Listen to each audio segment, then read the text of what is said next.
لیکن کسی مسلمان کو سمجھ نہیں آتی. ایک مسلمان مسجد کے تقدس کا خیال نہیں کرتا، وہ کیا لینے آیا ہے؟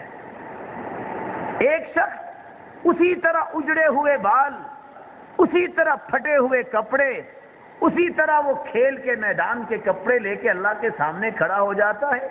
دل سے بتائے اس حالت میں اپنی شادی پہ چلا جائے گا؟ کون جائے گا اپنی برات پہ؟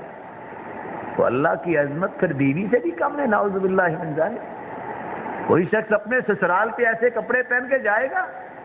ان اللہ احق من تزین له، اللہ زیادہ حق رکھتے ہیں کہ اس کے لیے زینت اختیار کی جائے.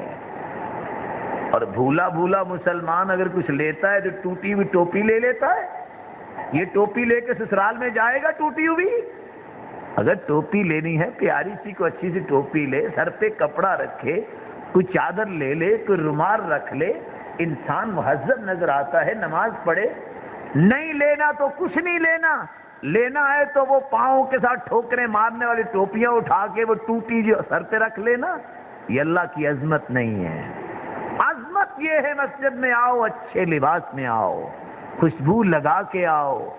خذوا زینتکم عند کل مسجد، زینت اختیار کرو مسجدوں کے پاس.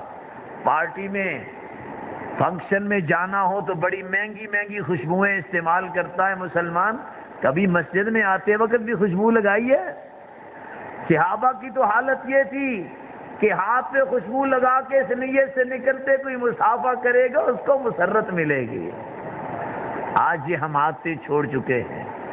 اور اللہ تعالیٰ مسلمانوں کے حالات بہتر فرمائے، وافر مال ان کو عطا فرمائے.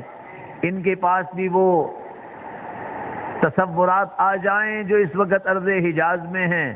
مسجد کے گیٹ کے ساتھ کارنر بنا ہوا، خوشبو رکھی ہوئی ہے، گزرتے وقت جو چاہے لگا کے گزر جائے.